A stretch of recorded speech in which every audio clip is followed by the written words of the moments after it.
தமிழ்ல நெடுஞ்சாலை அப்படிங்கிற ஒரு திரைப்படம் வெளியாச்சு. அந்த திரைப்படத்துல வர பாடல்கள் எல்லாமே சூப்பர் டூப்பர் ஹிட் ஆச்சு. ஆரிக்கு ஜோடியா நடிச்சவங்க தான் சிவதா நாயர்.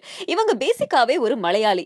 மலையாளத்துல இவங்க லிவிங் டுகெதர் அப்படிங்கிற திரைப்படத்துல அறிமுகமானாங்க. அதுக்கப்புறம் இவங்க தமிழ்ல நெடுஞ்சாலை அப்படிங்கிற திரைப்படத்துல நடிச்சாங்க. இதுதான் இவங்க தமிழ்ல நடிச்ச ஒரே படம் அப்படின்னு நீங்க நினைப்பீங்க. பட் கிடையாது.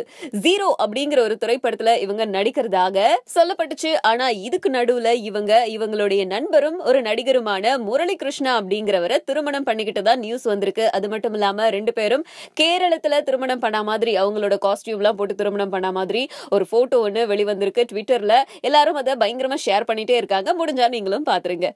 To work with Vijay has been phenomenal. He's very sweet. He's very, very cool and calm as well. But he comes alive when the director says action.